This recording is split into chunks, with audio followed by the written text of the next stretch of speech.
To tell us a little bit about herself and how she came to Islam, and then just to develop her topic. Assalamu Alhamdulillah, I've met most of you. It's good to see you here this morning, and I want to thank NEMA and the organizers for inviting me, and for all of you for being so gracious and making me feel part of the group, even though please keep the microphone in front of you. To talk. Okay. No, it's okay, but close. Close, okay. Oh, yes. Is this one better? This with the wire. Hello? Yes. So the $365,000 question of the day is, how did you become Muslim? Everyone was asking me this for the last couple of days, and I was like, wait. So that story started in 2002, or I became actually Muslim in 2002, but it was like 3 months before. I was working in Washington, D.C. in a law firm, and we often worked late at night, and our company contracted with the taxi service to take us home in the evenings because we often worked overtime.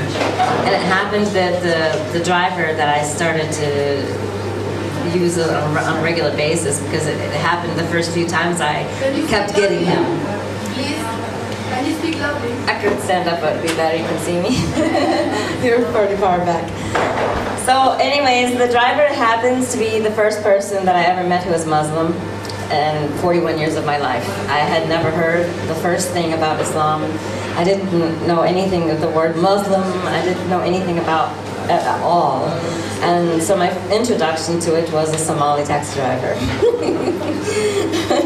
And it turned out that I ended up taking his phone number to call him anytime I needed him, because it was comfortable. He didn't annoy me. He didn't ask me, too much questions like taxi drivers often do, especially when you're a foreigner living in another country. What country you are from? So he became my regular driver. And this went on for a year. And finally one day we were in the car, we were driving home, and we were having a discussion. I can't exactly remember what it was now, but it was the catalyst for how I finally started to try to figure out what's this Islam stuff. So he said to me in our conversation, he got frustrated, and he said, "You don't understand me. You don't understand me." There you go. Oh, no, sorry. Slower. Sorry. Aishah, what it is, there's a group translates from English to Spanish, another group translates from English to French. So if you can just pause, give me a chance to sorry. So on this particular evening, he was frustrated with me because it seemed I didn't understand him. So I said, I got out of the car and I got home, and my mind was just running with, I was disturbed because in the 1 year that I'd known him, there had never been any tension in our conversations, and he hadn't overtly discussed Islam with me at all. He just, the thing that impressed me about him from the beginning was always his manners, This is the actual introduction to Islam, the Muslim manners. And he was always so polite and caring and considerate, and I mean, it was refreshing, and not somebody just trying to hit on me, So I was really challenged to figure out what it was that had happened that night. What caused this rift, it seems, suddenly between us. And the only thing I could think about was that it had something to do with his religion. So I sat down on my computer, I opened up Yahoo, I typed Islam. And over the last couple of days, it's been interesting hearing some of your stories too, that how so many of us, our introduction to Islam has come through the internet. MashaAllah, And so I typed Islam, and of course, the search results were volumes of pages. And then the next thing is, okay, what do you read? And of course I didn't know, but I just started reading. And then I started printing. And I was reading and printing and reading and printing, and I ended up in a box beside my bed, full, and it was even, I even got to the point where I got binders, and I got tabs and yellow highlighters, and I mean, it was just like 3 months intensive Islam, reading nonstop. I was reading on the bus, coming out of the office, on the elevator. I just couldn't get enough. It was insane. I would fall asleep sometimes on my bed, wearing my work clothes with these papers all over the place in the middle of it. And I would wake up like 4 o'clock in the morning surrounded by Islam. It's like, what's going on here? After 3 months, it just, I knew what the Shahada was supposed to be, but I also was taking the understanding from my reading that it should be made, I mean, you could make it to your intention in your heart, it's between you and God, but to make it openly, you know. So finally, to the joy of my taxi driver friend, he got a call from me saying, I want to become Muslim. Can you help me? Oh my God, this guy was over the world happy, over the moon, you know? And so he arranged everything. He arranged the sheikh guy to come and talk with me, and we did the, at the time I was working in Washington, D.C., and who was the, Anwar Hajjaj. He's the one who gave me my Shahada. He was at the World Bank in Washington, D.C. A lot of Muslims work there. And my Somali friend, he knew that. Mira is his name. And so they arranged for me to get a pass to come in for the Jummah prayer on a Friday, on April 19th, 2002. And that was the beginning of that. So then the next challenge was, I'd already worked 1.5 years at the law firm where I was working. And everybody there already knew me as a regular person, you know, with my regular clothes and everything. And after about 3 months, I was taking the decision to, you know, slowly start to change my wardrobe. And I knew that this was really going to be a huge challenge because I was working at, you know, one of the largest law firms in the country and a high-profile situation. But I knew what I was going to be for this firm actually was test, because they were also famous for their corporate diversity. Corporate diversity. They received recently at that time some kind of an award for their corporate diversity. So I was like, I'm going to test this corporate diversity thing they got, you know. So I first started to make a search on the internet because I didn't know where to find some clothes.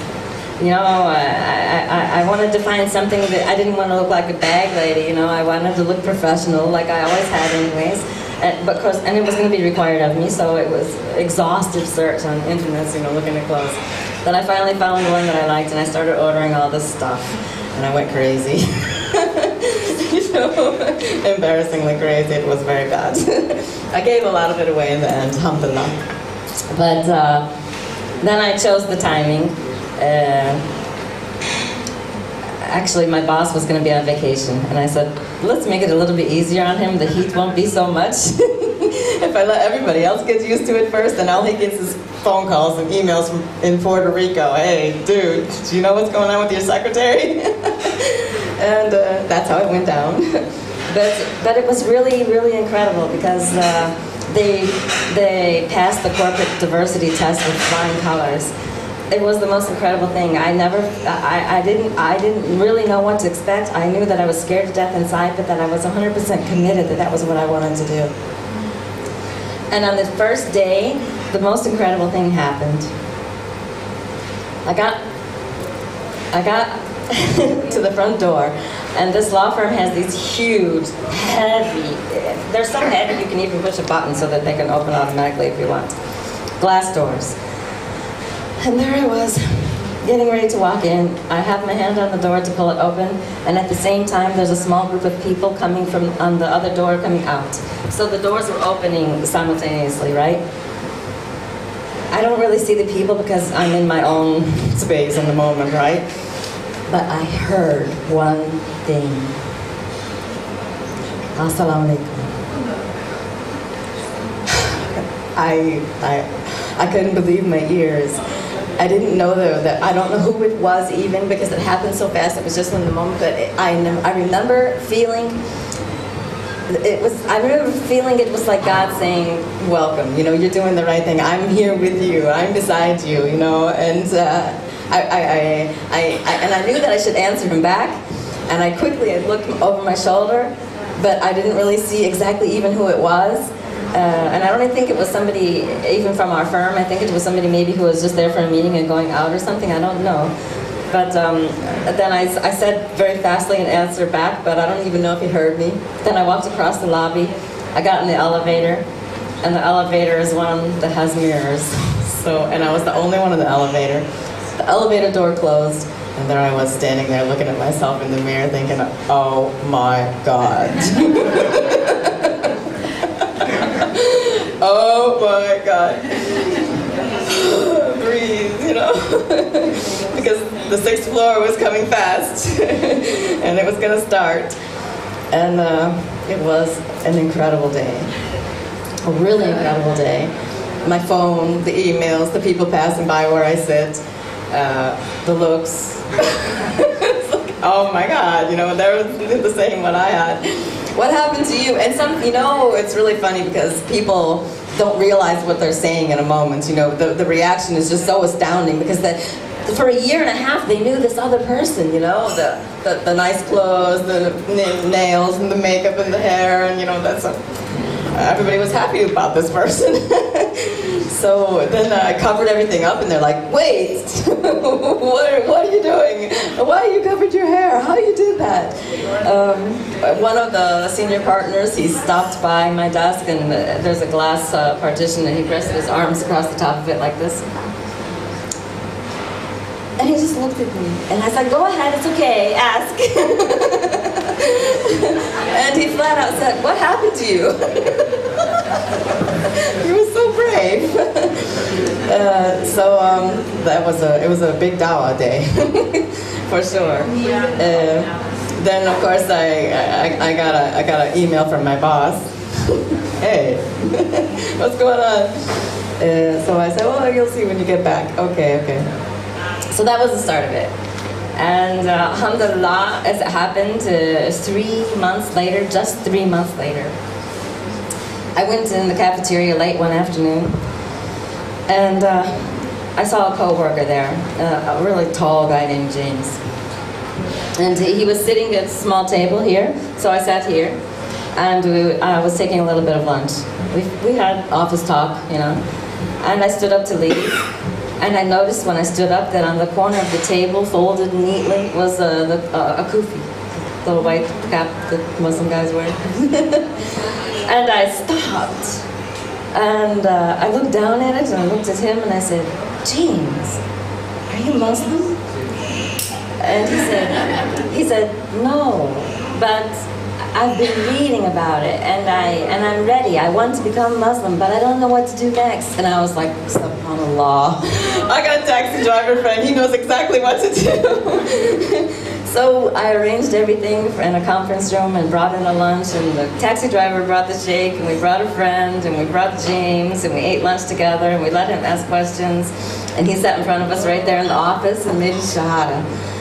And we prayed together after. It was just the most incredible thing. And his face, I will never ever forget his face. You know, the light and the joy and the happiness. He was just glowing, you know.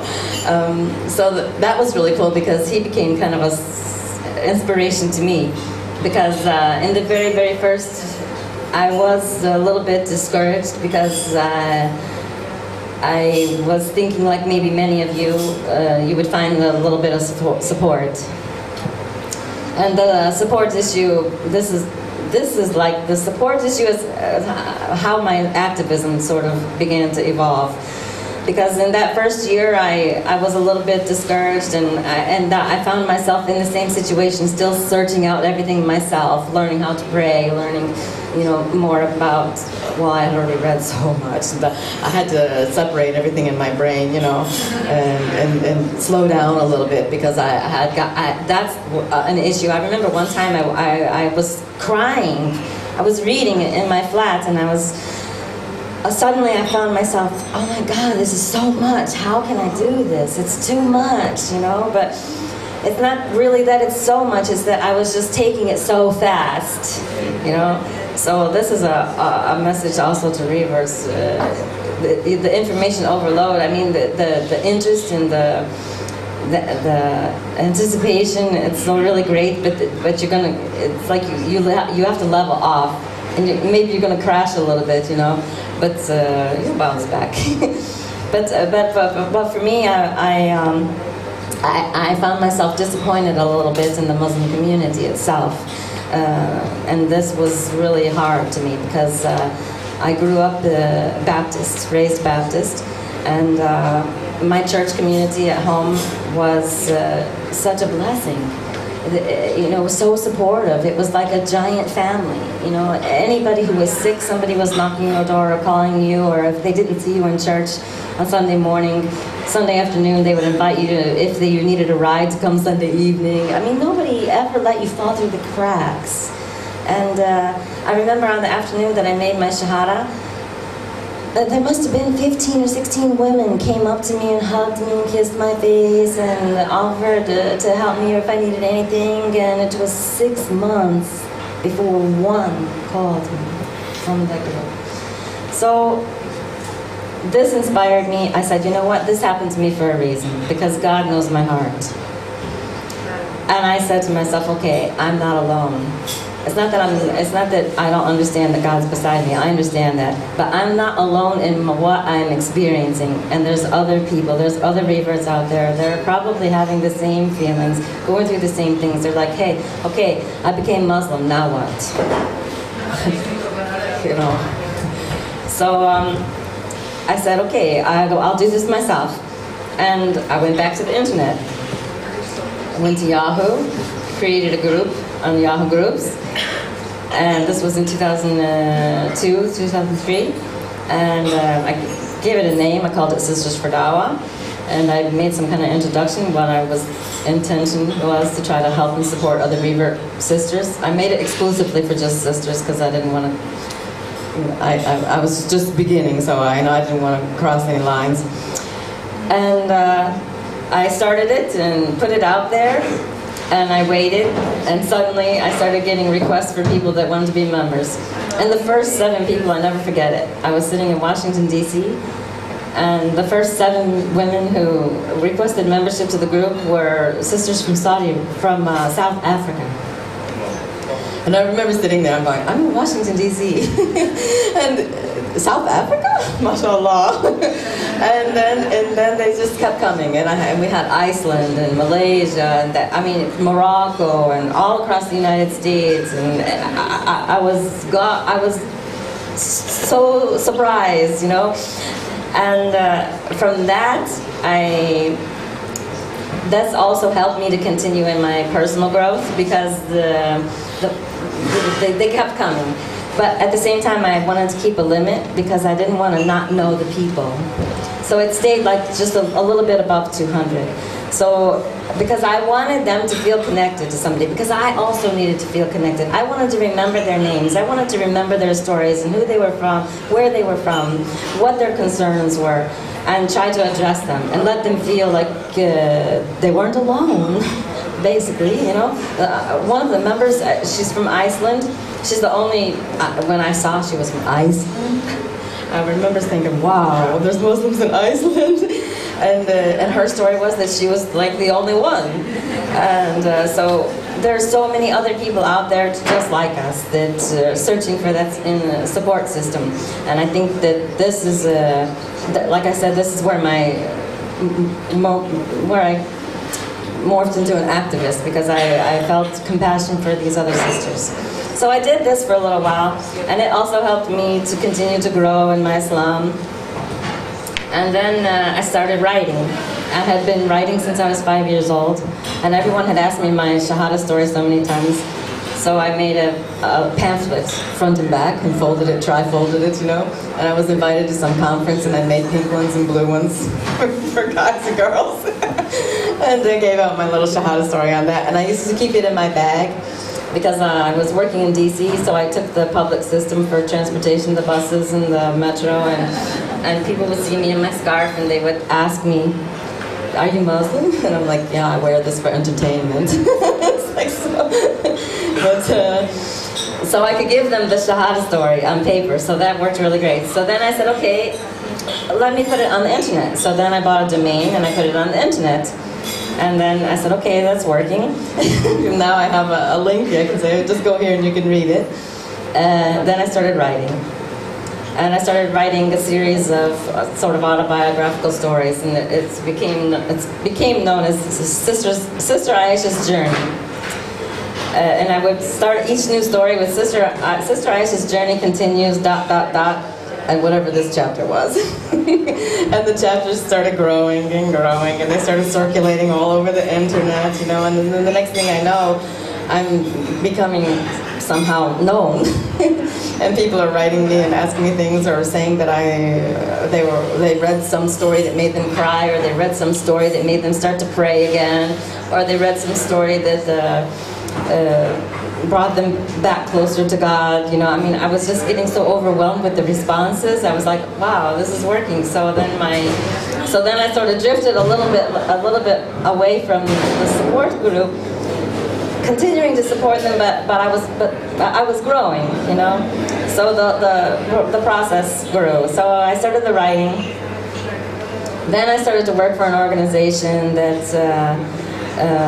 it was a civil and human rights activism. This is where my real getting on the ground started. I went to an event as a volunteer in DC, and got my taste of, you know, the live in action kind of stuff. You know, I was like, oh, this is different. This isn't on the internet. This is paper and writing and words. No, this is pretty cool. So I started going to more and more and more events. And then I started walking around with the signs, and I started in the demonstrations and marching and shouting, and then my writing sort of morphed from personal stories to, you know, getting people to support issues that we were demonstrating in support of. And then that morphed into photography, and I just, that's how, this is what, for me, I think a lot of us as Reavers, we struggle with finding our place, finding our niche, finding that sense of community. And since I didn't really find it in the mosque, which is another story, I don't know, anyways, I had to make it to myself. And maybe that's, I found that sad a little bit, because I really had hoped that, you know, I think when we become Muslim, many of us, maybe like I did, I told you I was from a Baptist church background, and it was like a family, so I was looking for my Muslim family. And when I went to the mosque, what happened was I found myself in a predominantly Arab immigrant community, and I found myself upstairs, you know, where the women pray, and found myself the white American Reaver, Muslima. Danger, danger, danger. My husband's gonna want her for a second wife, right? So their mission became to get me married as quickly as possible. And I would finish praying, and I would find myself in a circle with these women. I have a son, I have a son, I have a son. I swear this is true. Last night at the mosque, when we stopped to pray, I was standing there, and a woman came over to me, and she was smiling, and she was so happy, and she hugged me so tight, and she said welcome, and she was so happy about me, and guess what she said? I have a son. I swear to God. I have a son. And I said, alhamdulillah. That's nice. But I have to go. So I didn't find myself comfortable as much as I wanted to be, I wasn't finding myself comfortable in the amongst in the mosque amongst the other women. I didn't feel it didn't feel like an inviting atmosphere to me. I was looking to it for support, but again, I was finding that I was going to have to continue to get that support on my own. So what I did, I said, okay. I had a sense of not feeling welcome amongst the women, so I said, okay, I don't need you. And what happened after that, I said, but I'm not going to give up. And I noticed that the mosque, they had numerous activities, you know, different things here and there, or events, and like in Ramadan especially, where they would ask for volunteers for things. So I said, okay. This other situation is not comfortable for me, I'll volunteer. So I started volunteering.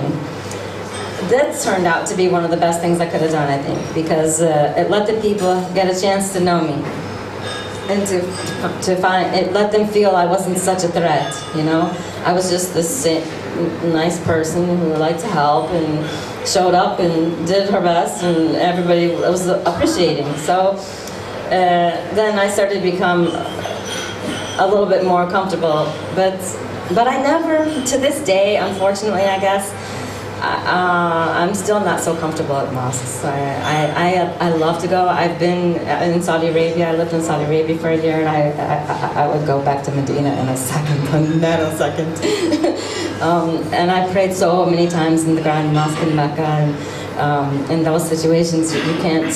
That's a situation you can never replace. But I think the people say about revert Muslims that we take things so literally, you know. Our expectations are too high. We look to people who are born into the religion, practicing the religion, living it their whole life. We look to them for support, for examples, and inspiration even, you know.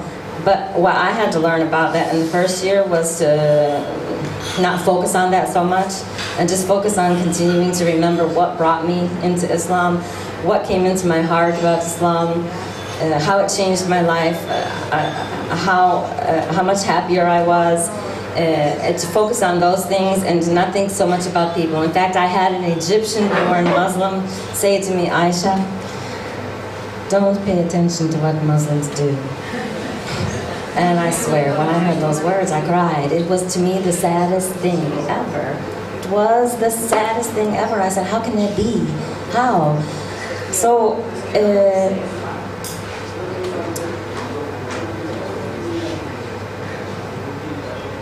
I asked some people from my Facebook pages, a lot of reverts there too, what were some things that you would say to other people who are just becoming Muslims? Or to say, if you wanted to have something done differently, what would you do? What I think, instead of us trying so hard to assimilate ourselves into the existing Muslim communities, I would like to see a little bit more education inside those masjids and mosques from the imams, talking to the Muslim communities that they have there, and educating them on how to better approach and welcome and support the new Muslim community. Because there has to be some change there. Dawah, of course, Dawah is part of our obligation, okay? But how do we just go around all the time inviting people to Islam and get on our airplanes and go back to where we live and not care about what's happening to them after? We have to care about what's happening to them after. There has to be a program, there has to be education. We have to help the existing Muslim community understand us. You know, we're trying so hard to know you. You know, don't make us feel that we're not welcome, that we're so foreign, or that we're not really Muslims because we're reverts, or attacking us all the time because we don't do everything exactly the way that you do. That's the thing that I would like to see happen. You know, it's really, really important. And things like this, what NEMA is doing is supporting you, mashallah. You know, mashallah. And to be honest, I actually needed this. You're honoring me to let me speak to you, but I needed you, I swear.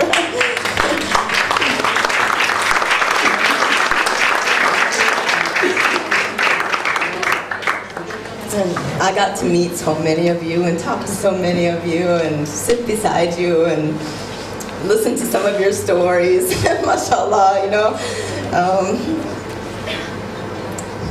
You're incredible. And the people who were with you, your families and friends, even that aren't Muslim, that are here supporting you, mashallah, mashallah, you're, what a blessing, what a blessing. I'm the only Muslim in my family. Maybe some of you are the only Muslims in your family.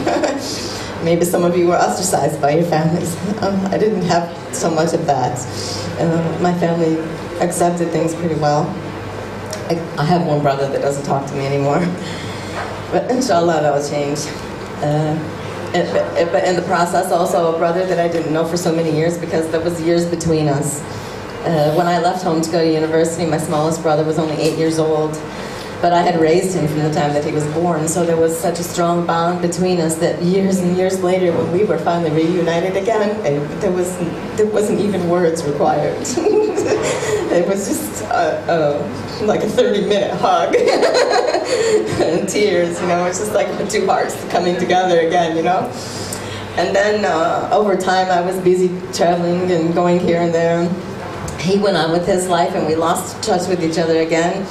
And subhanAllah, the internet brought us back together again, Facebook. And so now we've been together, knowing each other again since then, and he's married now. And, you know, alhamdulillah, their minds are so open about Islam. They're not ashamed that I'm their friend on Facebook, you know, and they're non-Muslim families, you know. I know because I'm wearing a hijab in my profile picture, so I know when I make comments on their wall that maybe somebody from their family is saying, who's that, you know? So, but mashallah, they're really open-minded, they ask questions, they read, they're not judgmental at all. Alhamdulillah, alhamdulillah, alhamdulillah. And my daughters, I have 2 daughters. Ashley's 30 and Shannon's 25. Both of them, they love me just the same. I'm their mom, you know. So, alhamdulillah, I didn't have so much problem with the family thing. In fact, when I went home to visit the first time wearing hijab, I was nervous a little bit because my mom was coming out with us to dinner. And I wasn't sure how she was going to feel about being seen in public in a place that I lived. Of course, it wasn't easy for me either, because this was happening in a place that I lived for 18 years. And everybody had known me, you know, that's where I raised my children, and then suddenly I was walking, and that time I wore an abaya and a nice scarf. And we went out to eat, and I kept watching my mom, you know, because I knew, I was like, what if she sees a friend, or what if she, you know, what is she thinking? And I was really, really nervous about her. But she was okay. And then when we were leaving the restaurant, a really beautiful thing happened. We were standing to get out the door, and somebody was walking past us, and a woman, she turned to me and she said, your scarf is so beautiful. And it just made me feel at home again. It was like opening the door at the office and somebody saying, Assalamu alaikum. Okay, where am I? A little bit more about activism.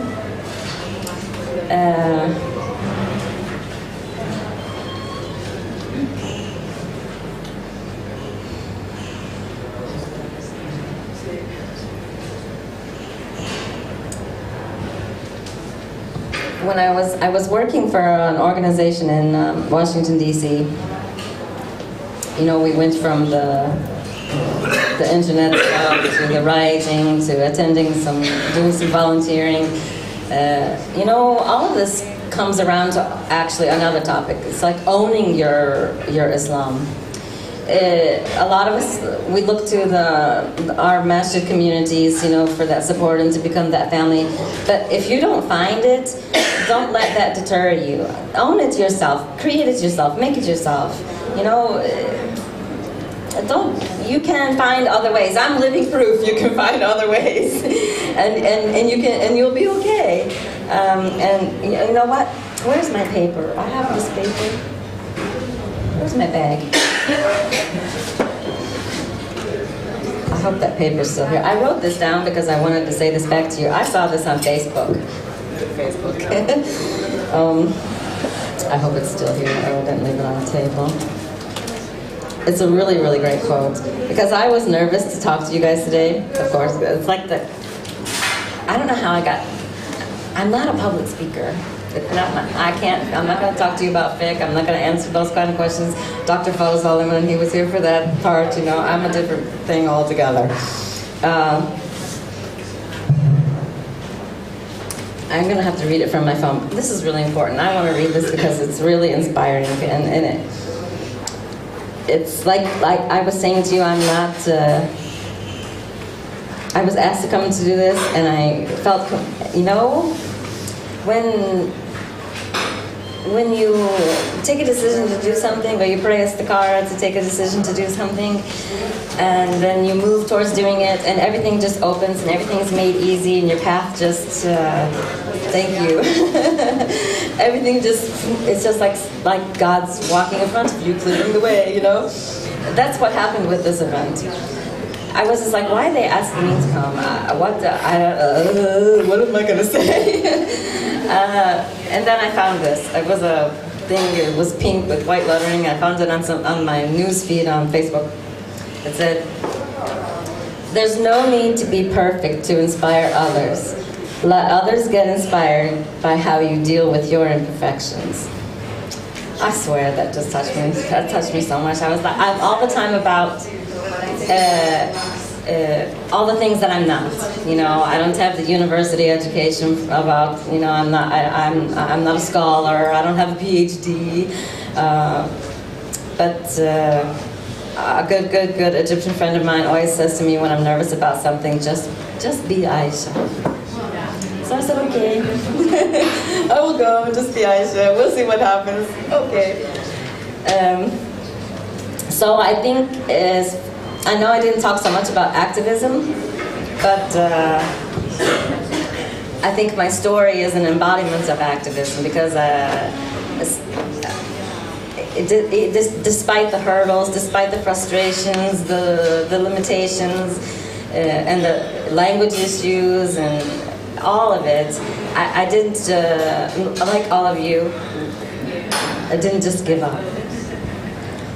I was proactive. And that's the message I think that's important to reverts, to be proactive. Don't be discouraged. You're going to be discouraged, but get over it. You'll be okay, and just do whatever you can. If all you have is one other Muslim friend, alhamdulillah. Nothing, another quote, and I found this also on Facebook. "What's for you will not pass you by."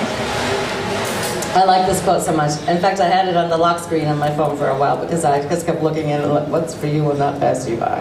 What's for you will not pass you by. God's plan is so perfect for us. And if it means that we're the only Muslim in our family, or we're the only Muslim in our community, that's God's plan. Embrace it. You will be okay. Give it to God. God is with you and beside you always. And don't worry. Just be yourself. Don't ever forget what brought you to Islam. Don't ever forget that feeling in your heart when you made your Shahada. I heard so many Shahada stories in the last couple of days. And Pauline, the light shining in her face when I heard hers was just, wow, something. It was like James in the conference room at the office when he made his. Don't ever forget that moment. Don't ever forget that moment. Don't lose that moment. It will carry you through. And don't ever think that you're alone. You don't have to be alone. Maybe physically in person you're alone, but God's with you. God's beside you always. Give everything to Him. Focus on your prayer. Don't forget. what's important. The things that brought you to Islam. Don't worry about what people do or other people say. If you get your feelings hurt, just get over it. Go on. Be strong. Be brave. And be the best Muslim you can be.